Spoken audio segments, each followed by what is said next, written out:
우리 주님의 놀라운 평화가 지금 각 가정에서 예배를 드리시는 모든 교우들 심령과 가정과 일터 위에 흘러넘치시기를 축복드립니다. 우리 교회가 진짜 그런 교회가 되기를 기도드립니다. 코로나로 다들 힘들고 고통스러운 시기를 견디고 계실 터인데요. 이 어려운 시기에 또 가슴 아픈 뉴스로 설교를 시작하지 않을 수 없어서 참 안타깝습니다. 여러분 모두가 뉴스를 통해 잘 알고 계시듯이 지난 월요일에 미네소타주 미니애폴리스에서 벌어진 지미 플로이드 사건으로 지금 미국 전국이 요동치고 있습니다. 데릭 쇼빈이라는 한 백인 경관이 그를 체포하는 과정에서 8분 동안 무릎으로 목을 누르고 마침내 죽게까지 만든 비극적인 사건인데요. 이 일로 그간 인종차별에 대한 쌓여있던 분노가 폭발해서 미국 전역에서 시위가 벌어지고 있습니다. 일부 지역에서는 폭동으로까지 번져서 참 걱정스러운 상황이 계속되고 있습니다. 그 경관은 3급 살인 혐의로 기소되기는 했으나 사람들의 분노는 사그라들지 않는 듯합니다. 살인은 악이지요. 그 무슨 미사역으로도 포장되고 용납될 수 없는 일입니다. 이 일로 참 코로나로 그렇지 않아도 고통스러운 이 미국 땅이 더 큰 갈등과 혼란을 피할 수 없게 되었습니다. 악의 역사가 맞다고, 참 악의 역사가 아니라고 말할 수 없습니다. 우리 그리스도인은 이럴 때에 정의와 사랑이 실천되고 또 폭동이 어서 속히 사라지기를 기도해야 하리라 믿습니다. 모든 시위가 평화적으로 이루어져야 마땅하겠습니다. 가슴 아픈 일은 지구촌 곳곳에서 벌어지고 있습니다. 지구 반대편에 있는 인도의 한 기차역에서 벌어진 이 비극도 여러분 한번 들어보시기 바랍니다. 아기는 엄마가 어떤지 모릅니다. 자신과 엄마가 왜 기차역 바닥에 있는지도 모를 것 같습니다. 다만 엄마 곁을 떠나지 않습니다. 엄마가 덮고 있는 담요를 자신도 한번 뒤집어 써봅니다. 아무래도 엄마가 움직이지 않자 흥미를 잃었는지 뒤돌아서 아장아장 걸어도 가봅니다. 스피커를 타고 나오는 안내방송은 끊이질 않는데 아기와 엄마 사이엔 침묵만 흐릅니다. 아기는 아무것도 모르지만 세상 사람들은 알게 됐습니다. 인도 북부 비하르주의 한 기차역에서 숨진 엄마가 수의로 담요를 덮고 있다는 사실입니다.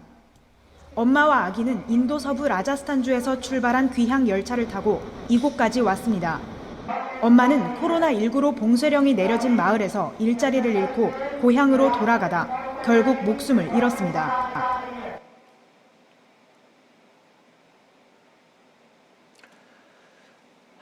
네, 이 참 고통스러운 세상에 저 피부치 하나만을 남기고 낯선 기차역에서 생을 마감한 여인의 소식은 정말 할 말을 없게 만드는 가슴 아픈 일이 아닐 수 없습니다. 그런데 인도에는 이렇게 귀향을 위해 기차를 이용하는 것마저도 호사가 된 많은 노동자들이 있습니다.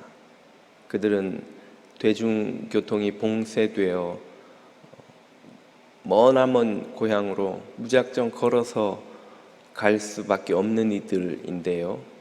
그 과정에서 탈진하여 목숨을 잃는 이들이 부지기수라고 합니다.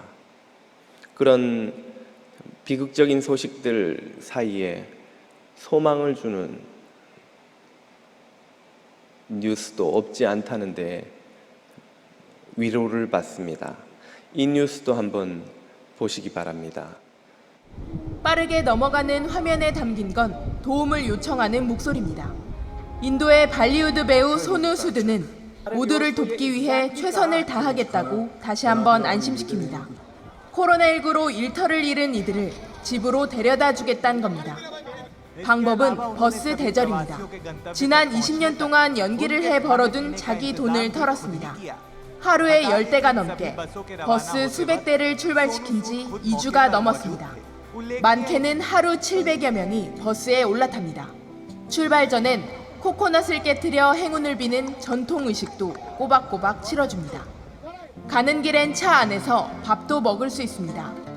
바이러스 공포를 뒤로하고 마침내 고향으로 향하는 노동자들에게 악당 전문 배우는 슈퍼맨이 됐습니다. 수드는 수천 명이 수백 킬로미터를 걸어가는 모습을 보고 결심했다고 했습니다. 지난 3월 말 인도 전역이 봉쇄되고 대중교통편이 끊기면서 무작정 걷기 시작한 노동자들이 눈에 밟혔습니다. 그들은 먹을 것도 돈도 없어 고향으로 걸어가는 타지인들이었습니다. 100명 이상이 걷다가 탈진해서 숨지기도 했습니다. 수드의 버스가 달리기 시작한 뒤 이미 12,000명이 도움을 받았습니다. 진정한 영웅 소누 수드는 소셜미디어 해시태그가 됐습니다. 인도에선 지금도 하루 5,000명씩 추가로 감염되면서 상황이 악화되고 있습니다. 가난한 노동자들은 오늘도 정부가 아닌 수드에게 매달리고 있습니다. JTBC 윤세민입니다. 네, 인도의 배우인 소누 수드라는 이는 이 코로나 사태가 벌어진 후 이미 사제를 털어 매일 수천 명을 먹이는 급식 사역을 해왔습니다만 이제 일자리를 잃고 고향으로 무작정 걸어가야 하는 이 노동자들을 보고 잠을 이룰 수 없었다고 합니다. 그의 이런 고귀한 섬김으로 수많은 사람들이 안전하게 그들의 고향으로 돌아갈 수 있게 된 것이죠.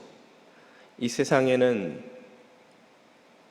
고통과 괴로움의 소식이 가득하지만 이런 소누 수드와 같은 이들이 세상 곳곳에서 알려지지 않은 채 여전히 아름다운 선의 소식을 들려주고 있기에 절망할 것만은 아니라는 마음을 갖게 됩니다. 죽이는 것이 악이라면 살리는 것은 선입니다. 악에 봉사하는 사람들도 있고 선에 봉사하는 사람들도 분명히 있습니다. 이 세상에는 악의 역사만이 있는 것이 아니라는 것을 다시 한번 깨닫게 됩니다. 많은 이들이 기독교 진리에 도전하며 이렇게 묻습니다. 왜 선하고 전능하신 하나님이 계시다는데 세상은 이렇게 악과 고통으로 가득하냐는 것이지요.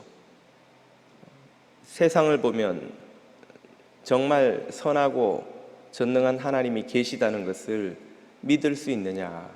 믿지 못하겠다는 것입니다. 그러나 이것은 잘못된 질문입니다. 질문부터가 잘못된 것이죠. 바른 질문은 이런 것이어야 합니다. 세상에 이토록 죄와 악이 가득한데 왜 세상은 멸망하지 않느냐는 것이죠. 오히려 선하신 하나님이 계시기 때문에 그 선하신 하나님이 이 세상을 붙들고 계시기 때문에 세상의 죄와 악이 이렇게 많음에도 불구하고 멸망치 않고 남아있을 수 있다는 것, 이것이 바른 질문이요 답이라고 할 수 있습니다. 마치 비유하자면 철부지 사춘기 아이가 부모를 향해 엄마 아빠가 내게 해준 게 뭐가 있어? 날 위해 뭘 해주었냐고 라고 대드는 것과 같다고 하겠습니다. 그렇게 엄마 아빠에게 소리치는 순간조차도 그 아이는 그 엄마 아빠의 사랑과 돌봄과 기도로 자라고 있다는 사실을 그는 모르는 것이지요. 마귀가 악의 사람을 통하여 이 세상을 병들이는 동안 하나님은 선의 사람들을 통해 세상을 치유하고 계십니다. 그래서 이 세상이 멸망치 않고 있는 것입니다. 하나님이 세상을 이처럼 사랑하사 독생자를 주셨으니 이는 저를 믿는 자마다 멸망치 않고 영생을 얻게 하려 하시는 것이 하나님의 뜻이요 하나님의 역사이기 때문입니다. 그 하나님이 하신 일 중에 가장 위대한 것이 무엇일까요? 그것을 기념하는 날이 바로 오늘 이 주일입니다. 오늘은 교회력에서 성령 강림 주일로 지키지요. 2000년 전 오순절의 제자들은 다시 부활하시고 승천하신 예수 그리스도의 명을 쫓아서 예루살렘을 떠나지 않고 하나님의 약속하신 선물을 기다리며 전념하여서 기도하였습니다. 그들이 기도한 지 열흘째가 되는 오순절에 성령이 강림하셔서 교회가 탄생했고 그 교회를 통해 성령님은 복음을 온 세상에 전파하기 시작하셨지요. 바로 이 사건의 의미를 되새기는 날이 오늘 성령 강림 주일입니다. 이 성령 강림 주일의 의미를 오늘은 창세기를 통해 묵상해 보고자 합니다. 창세기로 돌아가 보면 하나님의 인간 창조 원리가 이렇게 나옵니다. 오늘 읽은 본문 2장 7절을 보십시오. 여호와 하나님이 땅에 흙으로 사람을 지으시고 생기를 그 코에 불어 넣으시니 사람이 생령이 되니라. 인간을 하나님이 어떻게 지으셨는가? 여기에 그 원리가 나옵니다. 흙 더하기 생기 했더니 생령이라는 결과가 나왔습니다. 사람의 재료는 흙과 생기입니다. 그래서 사람의 존재는 생령이 된 것이죠. 이 재료와 결과를 하나하나 살펴볼 필요가 있는데요. 흙이라고 하면 우리는 식물이 자라게 만드는 영양분이 풍부한 그런 흙을 떠올리기에 좀 긍정적인 이미지가 아닐까 생각이 되지만 그것은 한글 성경에서 그렇게 번역해 놓은 것이지 원래 히브리어 원어를 보면 티끌이라는 의미가 그 단어에 있습니다. 원래 의미는 티끌이라는 거예요. 티끌은 여러분이 햇살이 가득한 날 혹은 집안 청소를 위해서 창문을 열었더니 빛이 쏟아져 들어온 날, 그 빛에 이렇게 막 떠다니는 부유하는 먼지, 그걸 말하는 겁니다. 요즘으로 치자면 미세먼지 같은 것이겠죠.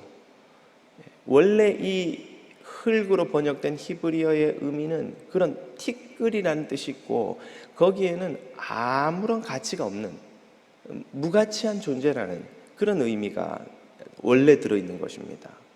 여러분, 누가 먼지를 귀하게 여기겠습니까? 누가 집안을 청소하다가 날려가는 창밖으로 나가는 먼지를 아까워하면서 청소기에 이렇게 모은 먼지가 아까워서 버리지 못하고 이 귀한 먼지를 내가 어찌 버리겠는가, 먼지를 이 좋은 옷그릇에 담아가지고 집안에 잘 모셔두는 그런 사람들이 혹시 계시겠습니까? 먼지는 아무 가치가 없는 거예요. 아무 쓸모가 없는 것입니다. 무가치함의 의미죠. 거기에 비해서 두 번째 재료인 생기는 어떻습니까? 생기는 생명이라는 단어와 호흡이라는 단어가 결합되어서 만들어졌습니다. 생명의 호흡을 말하는 것이죠. 누구의? 하나님이 불어넣으셨으니 하나님께로부터 나온 생명의 호흡입니다. 그 생명의 호흡이 무가치한 이 티끌 덩어리에 들어간 것이죠. 이 생명의 호흡은 고귀한 가치를 가집니다. 생명의 호흡, 사실 생명과 호흡은 같은 말이나 다름없습니다. 여러분, 의사가 사람이 살아있는지 죽었는지를 진단하려면 손발이 멀쩡하게 달려있는지를 확인하나요? 그렇지 않죠. 맥박이나 혹은 코에 호흡이 남아있는가를 봅니다. 손을 대봤는데 코에 호흡이 없다. 그러면 그 사람은 죽은 거예요. 사람의 생명은 이 육체가 멀쩡하냐가 아니라 호흡이 남아있느냐에 달린 것입니다. 사람의 생명은 그러므로 티끌에 달린 것이 아니라 이 생기에 달려있는 것이죠. 이것은 고귀한 것입니다. 가치 있는 것입니다. 아무 가치가 없는 티끌 덩어리에 한없는 가치를 지닌 생기가 결합되었더니 그 존재가 생명, 살아있는 영적 존재가 되었습니다. 죽은 존재가 아니라는 거예요.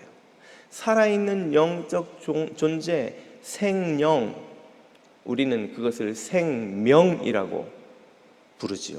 이 생명이 얼마나 고귀한 것인지 예수님은 온 천하를 주고도 한 생명과 바꿀 수 없다라고 말씀하신 적이 있죠. 어떤 일이 인간 창조에서 벌어졌습니까? 무가치한 티끌 덩어리에 고귀한 생기가 더해지니 온 천하와도 바꿀 수 없는 생명이 탄생한 것입니다. 그러므로 인간은 티끌과 생기의 요소를 모두 가지고 있습니다. 우리 안에는 무엇이 있다는 말입니까? 무가치한 티끌의 욕망이 있고 또 한없이 고귀한 생기의 갈망이 있습니다. 티끌의 욕망은 아무 가치가 없는 것들이죠. 탐욕과 허영과 정욕과 같은 것입니다. 생기의 갈망은 한없는 가치를 가집니다.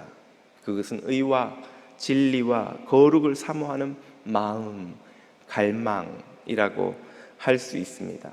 이 티끌의 욕망과 생기의 갈망은 서로 마주보고 달리는 기차처럼 충돌합니다. 사도 바울은 그런 인간의 내면에서 벌어지는 일을 이렇게 설명합니다. 로마서 7장 21절입니다. 그러므로 내가 한 법을 깨달았노니 곧 선을 행하기 원하는 나에게 악이 함께 있는 것이로다. 인간 안에 이 선에 대한 갈망이 악에 대한 욕망과 함께 존재한다는 거예요. 이 티끌의 욕망과 이 거룩의 갈망, 생기의 갈망이 함께 존재하고 그것이 충돌한다는 것입니다. 그 충돌할 때 우리는 결국 선택을 하지 않을 수 없게 됩니다. 티끌의 욕망을 선택하면 티끌의 사람이 됩니다. 생기의 갈망을 선택하면 생기의 사람이 되죠. 이런 상황을 역시 8장에서 로마서에서 사도 바울이 덧붙여 설명합니다. 육신을 쫓는 자는 육신의 일을, 영을 쫓는 자는 영의 일을 생각하나니. 사람이 둘로 나뉜다는 거예요. 육신을 쫓는 사람도 있고 영을 쫓는 사람도 있습니다. 왜 육신을 쫓는가? 육신의 일, 티끌의 그 욕망을 추구하며 살아갔기 때문이라는 말입니다.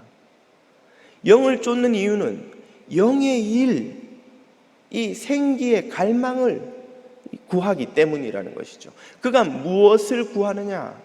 그의 안에서 충돌하는 티끌의 욕망과 생기의 갈망 중 무엇을 구하느냐에 따라서 그가 티끌의 사람, 육의 사람이 되기도 하고 생기의 사람, 영의 사람이 되기도 한다는 말이죠.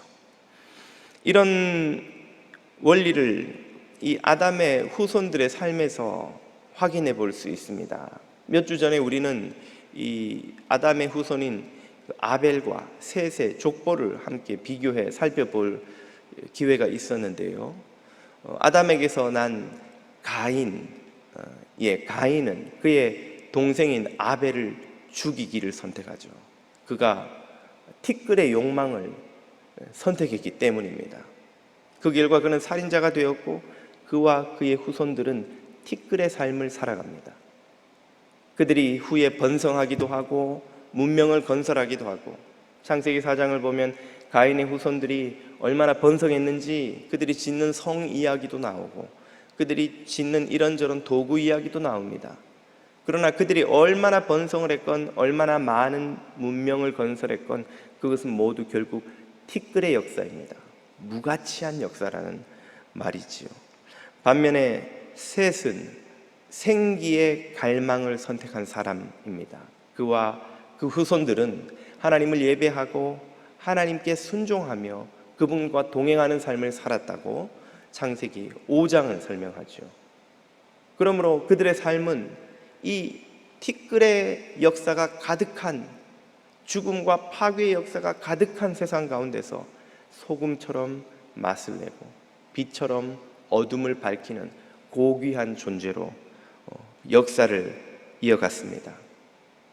그러면 인류 역사에서 이 티끌의 사람들과 생기의 사람들 중 어느 쪽이 더 번성했을까요? 다시 말해, 티끌의 사람들이 세상을 병들고 망가뜨리는 것이 쉬울까요? 생기의 사람들이 세상을 치유하고 회복하는 것이 쉬울까요? 그 답은 이런 비유를 들어보시면 금방 이해가 되실 겁니다.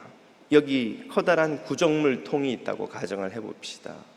그 물통에 생수병을 여러 병 쏟아 놓는다고 할지라도 그 물은 여전히 무엇입니까? 여전히 구정물이죠. 생수병을 몇 병 부었다고 그 물을 마실 수 있는 사람은 없습니다. 반면에 여기에 생수통이 있다고 가정을 해보십시오. 구정물 한 컵만 갖다 부어도 그 물은 무엇이 됩니까? 더 이상 마실 수 없는 구정물이 되어버리는 거예요. 생수통에 구정물을 한 컵 부었다고 그래도 생수가 더 많지 않나 하고 그것을 기꺼이 마실 수 있는 사람이 누가 있겠습니까? 망가뜨리는 것이 지키는 것보다 훨씬 쉬운 법입니다. 병들게 하는 것이 치료하는 것보다 훨씬 쉬운 법입니다. 죄 짓는 것이 의를 행하며 사는 것보다 훨씬 쉬운 것과 같은 것이죠. 티끌의 욕망은 워낙 강렬하기 때문에 중력처럼 모든 것을 빨아들이는 힘이 거기에 있기 때문에 생기의 갈망을 항상 압도합니다. 시간이 흐를수록 티끌의 사람이 생기의 사람들보다 점점 많아지는 거예요. 티끌의 역사가 생기의 역사를 점점 압도하는 거예요. 그것은 아벨의 후손과 셋의 후손들이 세상에 번성하기 시작했을 때 일어난 일과 그 결과를 보면 더욱 분명해집니다. 창세기 6장으로 넘어가면 4장과 5장에서 가인의 후손과 셋의 후손을 설명한 후에 그 후손들이 이제 세상에 퍼지기 시작한 상황을 6장 1, 2절이 이렇게 설명해 줍니다. 사람이, 여기서 말하는 사람이란 바로 티끌의 사람, 가인의 후손들, 생기의 사람, 셋의 후손들, 그들을 말하죠. 그들이 세상에 있는 전부니까요. 지금 현재로선 사람이 땅 위에 번성하기 시작할 때에 그들에게서 딸들이 나니 하나님의 아들들이 사람의 딸들과 딸들의 아름다움을 보고 자기들의 좋아하는 모든 자로 아내를 삼는지라. 이 구절에 대한 해석이 참 분분합니다. 전에 어느 교우께서 제게 이메일로 이 하나님의 아들은 누구고 딸은 누굽니까? 이렇게 질문을 해오셔서 제가 장문의 답장을 드린 기억도 납니다만, 주석을 보면 하나님의 아들들이 천상의 존재고 사람의 딸들은 이 땅에 있는 어떤 존재들이다, 이런 식의 설명을 포함해서 몇몇 가지 설명이 나옵니다. 그런데 저는 믿기를 창세기 4장과 5장의 전문맥을 고려하면 바로 이어지는 6장에서 등장하는 이 사건은 가인의 후손들과 셋의 후손들 사이에서 벌어진 일이라고 보는 것이 맞다고 믿습니다. 여기서 말하는 하나님의 아들들은 하나님과 동행하는 이들, 셋의 후손들이죠. 사람의 딸들은 하나님과 멀어진 티끌의 욕망으로 살아가는 가인의 후손들입니다. 그러므로 이 말은 경건한 생기의 갈망으로 살아가던 셋의 후손들이 티끌의 욕망을 쫓아 살아가던 가인의 후손들과 결혼하기 시작했다는 거예요. 섞이기 시작했다는 거예요.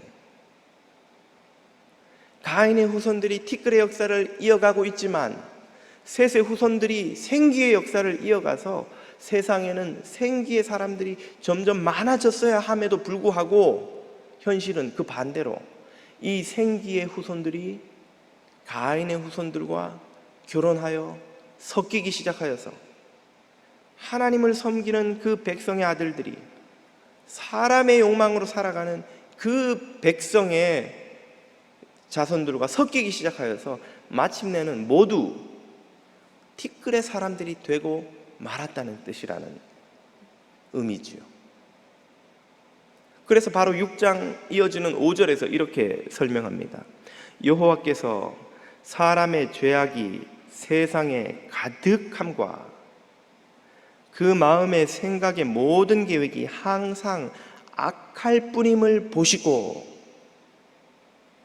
하나님의 아들들과 사람의 딸들이 결혼하기 시작하니까 무슨 일이 벌어졌는가? 사람의 죄악이 세상에 가득해져 버린 거예요. 그래서 마침내 누구 말고는 생기의 갈망으로 살아가는 이가 더 이상 이 땅에 남지 않게 되었습니까? 노아라는 그 한 의인을 제외하고는 이 세상에 생기의 갈망으로 살아가는 셋의 후손들이 전멸돼 버린 거예요. 모두 티끌의 사람이 돼 버린 거예요. 모두 육신의 욕망을 쫓아 살아가는 사람들이 된 것이죠. 이대로 놓아두었다가는 노아와 그 후손들마저도 티끌의 사람들의 그 욕망에 압도되어서 이 세상은 더 이상 생기의 사람이 남아있지 않는, 멸망할 수밖에 없는 그런 세상이 되고 말 것이었습니다. 그렇기 때문에 바로 이 대목에서 하나님께서 인간의 역사에 강력하게 개입하기 시작하시죠. 그 사건이 바로 우리가 잘 아는 노아의 대홍수입니다. 노아의 홍수를 통해 벌어진 일은 무엇입니까?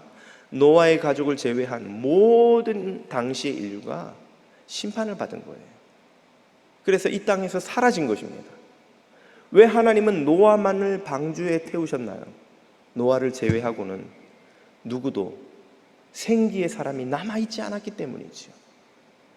셋의 후손들 마땅히 번성하여 생기의 역사를 이 땅에 이어가야 했던 그들이 모두 티끌의 사람들과 섞이는 바람에 티끌의 욕망으로 살아가기 때문에 이제는 티끌의 사람들이 되어버린 것입니다. 생기의 사람은 노아를 제외하고는 이 땅에 남지 않게 된 것이죠. 하나님은 바로 그 마지막 생기의 사람 노아를 새로운 시조로 삼아 노아의 홍수를 통해 새 창조를 시작하셨습니다.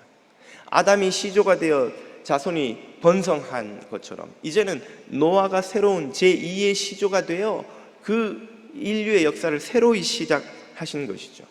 하나님이 창조하셨으나 인간은 타락하였고 하나님은 심판을 통해 구원과 새 창조를 이루시는 이 패턴이 이제 인류 역사에서 계속 반복됩니다.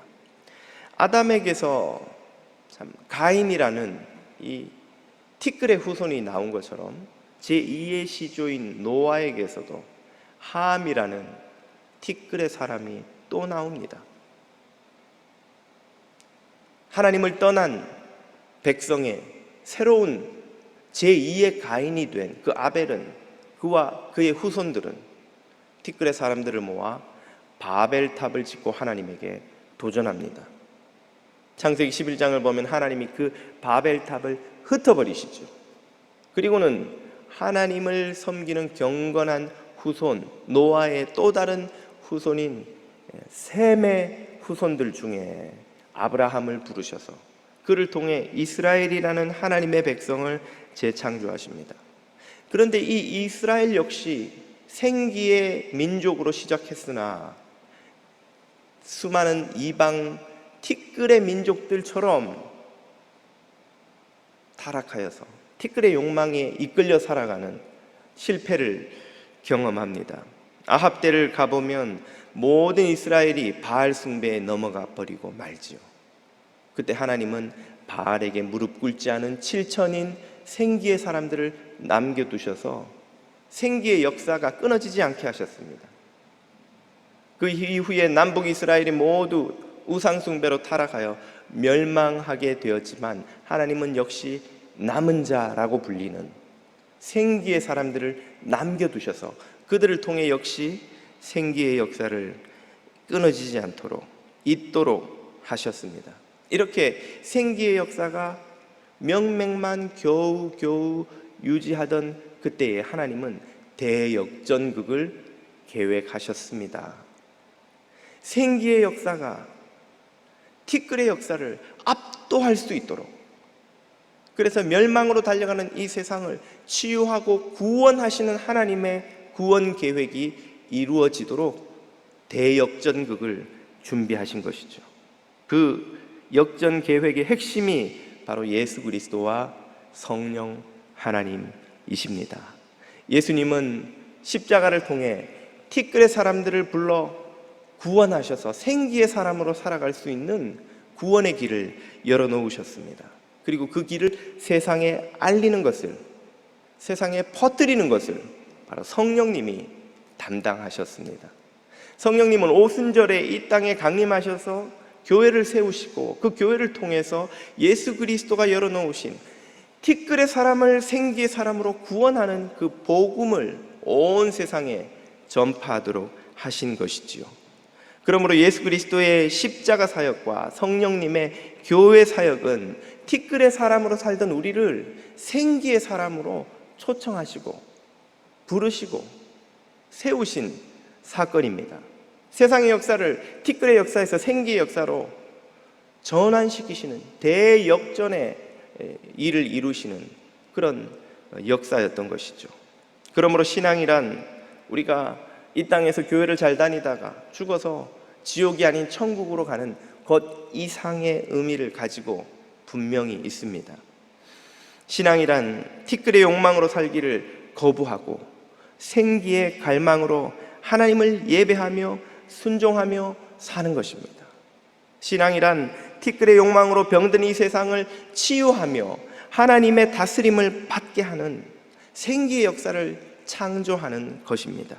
그래서 하나님의 뜻을 이루고 하나님의 나라가 이 땅에 이루어지게 하고 하나님이 창조의 본래 의도대로 높임을 받으시는 그 하나님의 은혜로운 통치 아래서 온 세상 만민이 하나님이 축복하신 복지를 누리며 살게 만드는 이 모든 구원 역사에 쓰임받는 것, 그것이 바로 신앙이라고 하겠습니다. 그것이 우리가 지난주까지 함께 살펴보았던 주기도문의 간구이기도 한 것이지요. 하나님은 오늘도 성령님을 통해 우리 역사에 개입하고 일하고 계십니다. 오늘 유색인종을 멸시하고 목 졸라 죽이는 비극이 일어나는 이 시대에 가난한 엄마가 피부치 아이를 기차역에 놓고 세상을 떠나야 하는 고통이 끊이지 않는 이 시대에 하나님은 생기의 사람들을 통해 여전히 치유와 구원의 역사를 계속하고 계십니다. 하나님은 차별 대신 존중을, 증오 대신 사랑을, 빼앗는 대신 나눔을, 복수 대신 용서를 행하는 생기의 사람들을 일으키셔서 하나님의 사랑이 세상에 퍼뜨려지고 하나님의 공의가 세상에서 성취되고 하나님의 은혜로운 통치가 온 세상에 가득하게 되는 구원 역사를 행하고 계십니다. 이 역사 속에서 지금 여러분은 누구로 살아가고 계시는지요? 티끌의 사람입니까? 생기의 백성입니까? 성령님의 음성을 날마다 들으며 생기의 사람이 되어 생명의 역사, 생기의 역사의 주인공으로 쓰임받는 저와 여러분이 다 되시기를 주님 이름으로 축복드립니다.